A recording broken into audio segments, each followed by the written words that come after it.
Heather.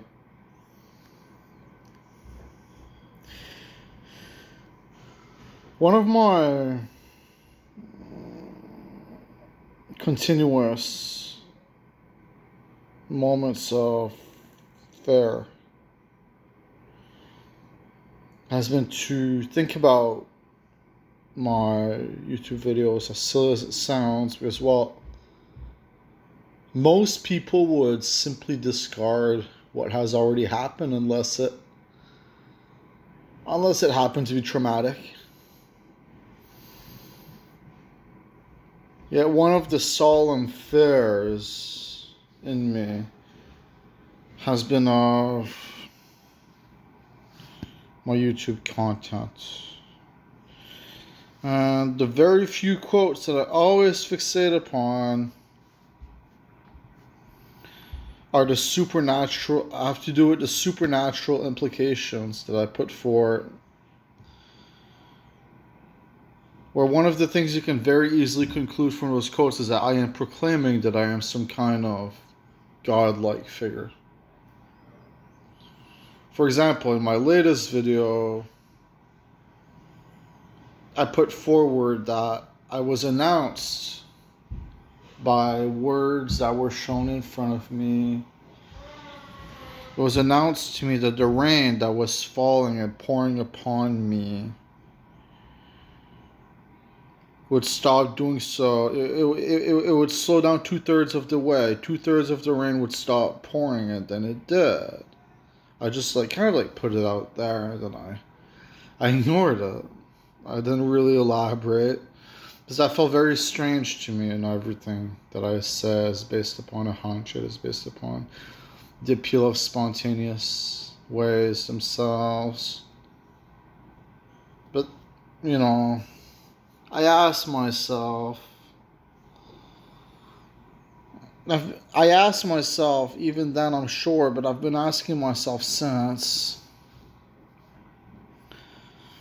what does it really mean to control the world? Because make no mistake, I did experience exactly that. It was a very weird phenomenon for me, but what does it mean to put something like that out there more specifically? When there is no perceptible truth, there is no perceived truth of the matter at hand.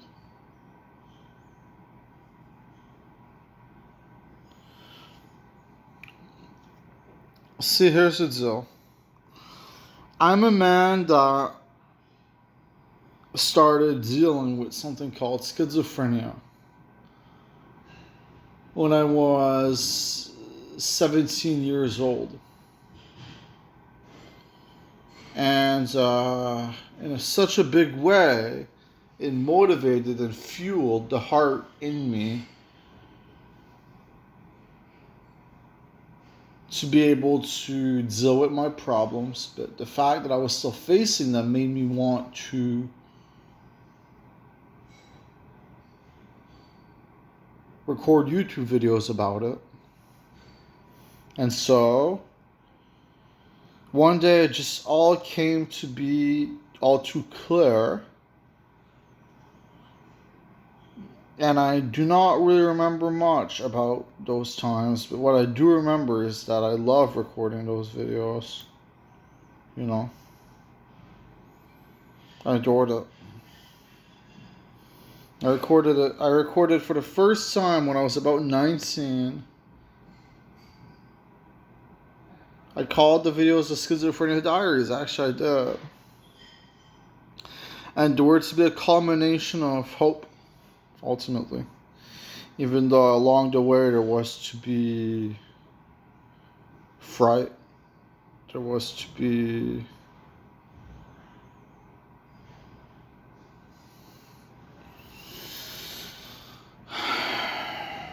discouragement.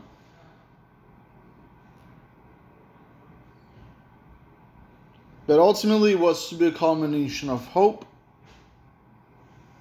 and of kindness and compassion. Just the knowledge that with every wrong step you take in life, you can always course correct.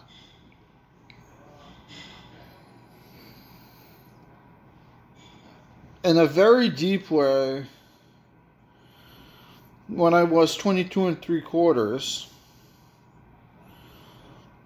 and when I did the first thing in my entire lifetime that I consider to be so unnatural that it hurts. I deleted my YouTube channel. I deleted that channel, I did, because you won't find these videos on this channel. This is the follow-up. This channel is the follow-up to that one. It was the first time in my entire lifetime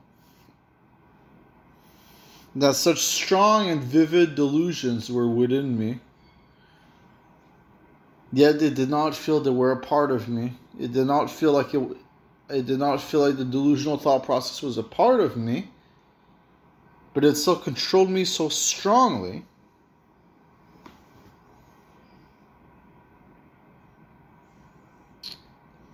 that I deleted the channel. It was a fear of being judged. It was a fear of being seen as distasteful. It was a fear of the culminative mind throwing me out of its equation. It was a fear of not being accepted. And maybe there's a point in time where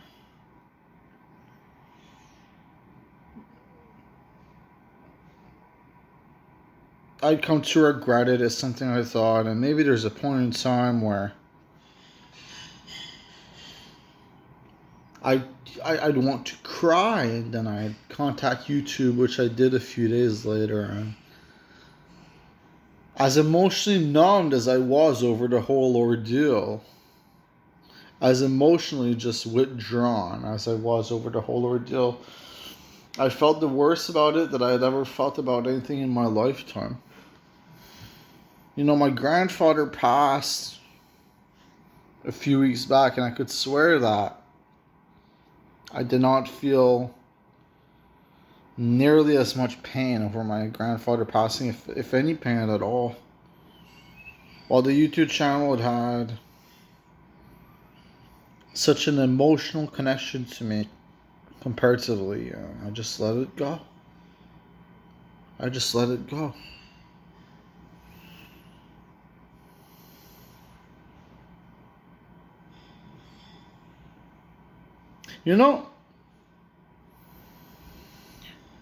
The choosing of our will, I've been wondering about that ever since. Let's put something out there, okay? The grand majority of us are wired to think that a serial killer is an inherently frightening concept that is unrelatable in every way, that is largely hideous as an idea. Yet some people do end up becoming serial killers because in their minds they see it as an enthralling thing. Murder is all too much of an obsession to them. They see it as their allowance into the allowance of better days for them, even though it doesn't make any sense. They see it as a way to gain a mass popularity that is proven a lot of them. Even though that doesn't really make much sense. I mean, it makes sense for a bit, but then it doesn't make sense anymore. Overall, the mass consensus on the serial killer is completely justified. But then you ask yourself, what creates a serial killer?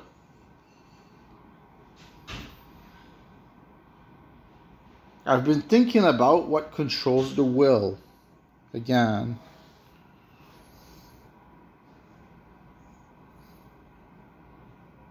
Because I've experienced a will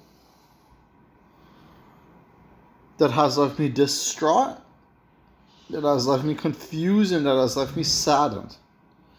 that I've never experienced a will that has filled me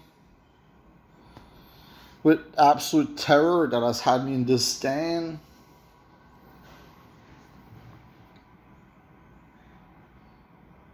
You think about it in a certain way, it must be that serial killers are manipulated into committing their acts simply through their own minds working. It must be. Because it is such a ridiculous idea that takes too much work and that carries too little reward. You just get thrown in jail for your lifetime and you have taken people's lives in return. Murder is inherently illogical by that notion. By the notion of serial killing, murder is inherently illogical. Yet some people do it regardless, and that's what leaves you wondering. Who is really in control?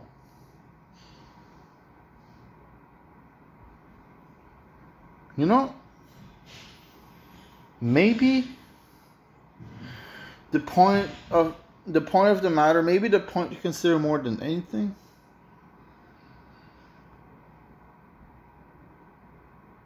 is that there is a God watching over us. Maybe this God is just neutrally cathartic, is the way I put it. Well, you know, the best I could put it is that there is this picture that pops up on my mind every once in a while of 9 different stages. There's a chaotic evil, chaotic good, chaotic neutral. And there's lawful evil, lawful good, lawful neutral. Then there's like another one, I forget. Well, he would be the one right in the middle of the 9. Right in the middle.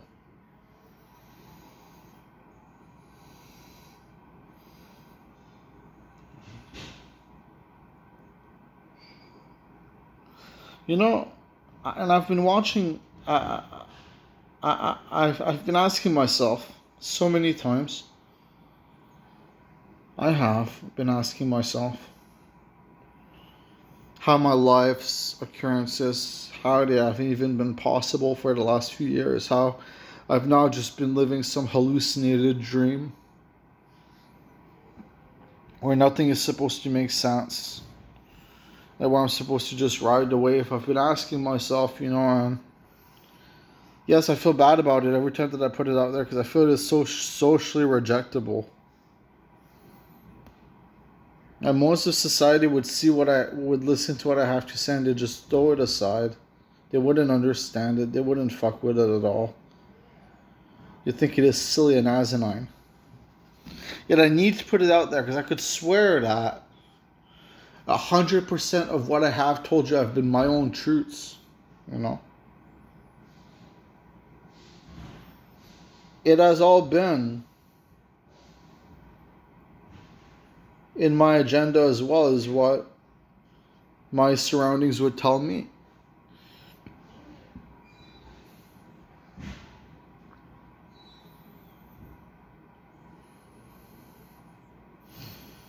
The control of your own self,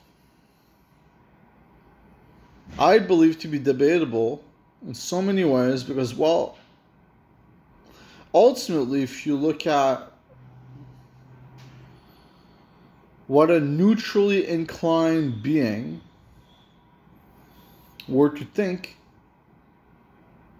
maybe even a malicious being, I'd still think that under the malicious criteria, and especially the neutral criteria, serial killing would be avoided.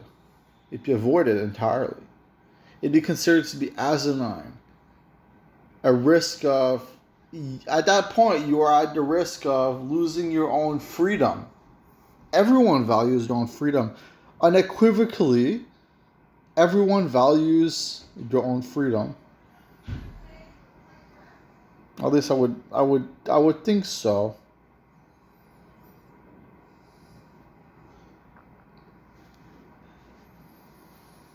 We all value being able to be ourselves, after all. You know, prison wouldn't necessarily take that away in a certain way, but in a certain way it wholly would. That is for sure.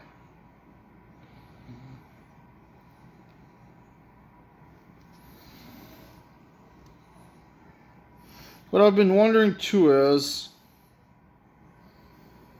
There have been a lot of traumatic events in the last few years, just like there have been massive moments of hope.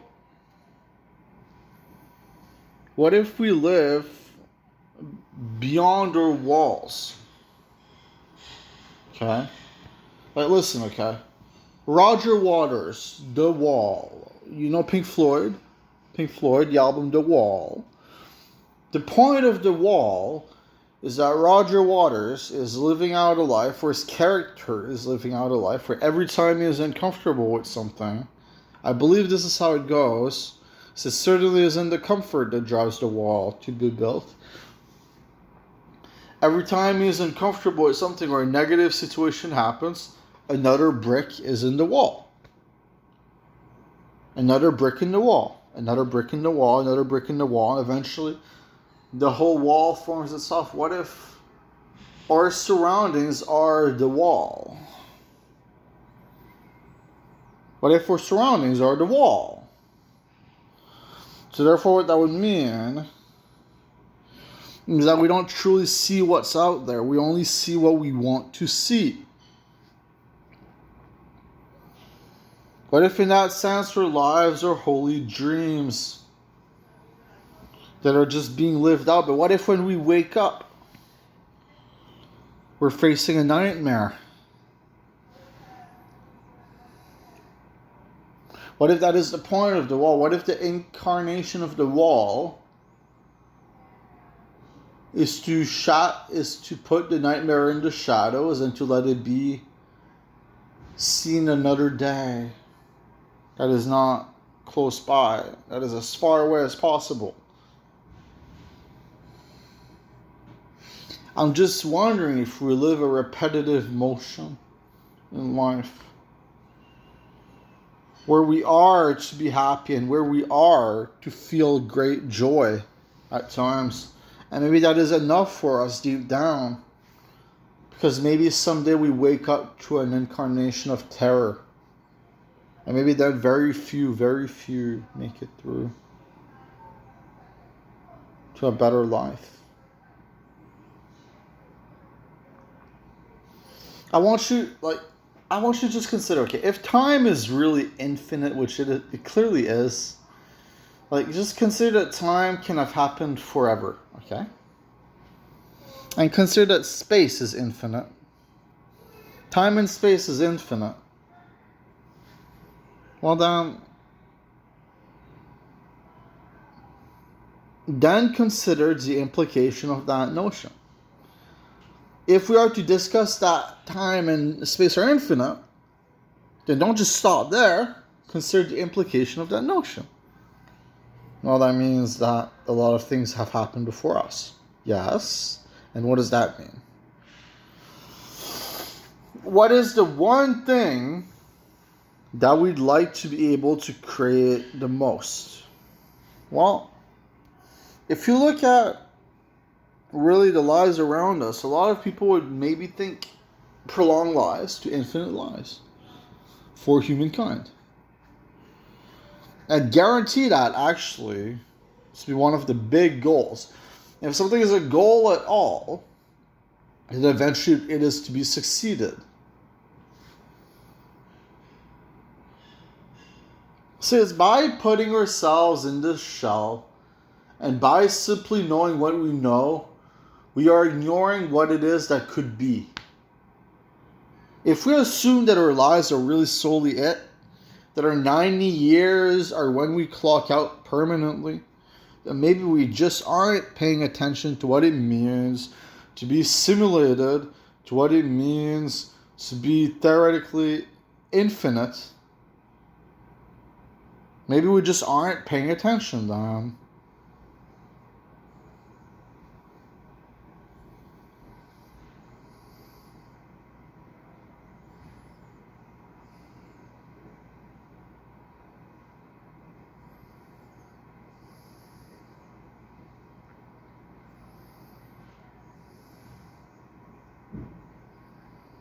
So,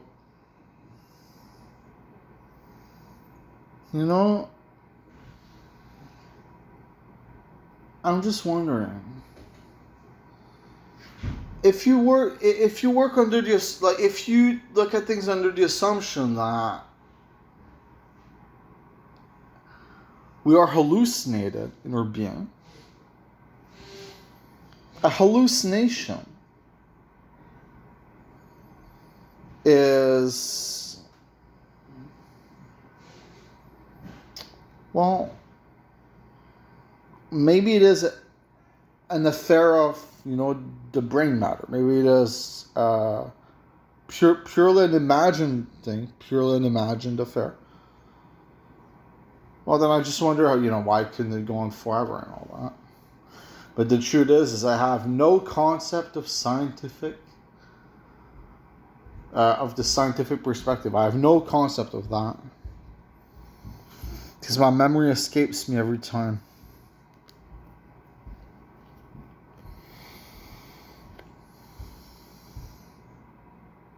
I have a tremendously worse memory than I did even a few years ago. But my mind has promised me that it will rebuild it someday to its former state of glory, or a better state, or to bring it to a glorious state would be the best way to put it. But there was once upon a time, yes, where I had quite a great memory, and now that I'm 25, I have quite a terrible memory, right? But what I'm wondering more than anything is, did the beings that spoke to me all this time, have they been helping me and all that? Have they been bringing me forward to a light instead of darkness? Anyways, I feel I'm just becoming redundant. Ugh. Something that I feel about myself from time to time, but at this point, it is quite potent to me. So I shall leave it at this.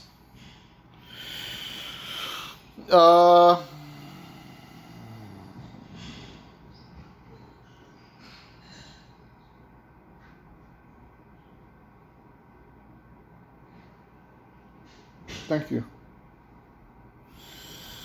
This may be posted, this may not. I think it will be though. And then I shall reap the joy of knowing I have communicated my minds.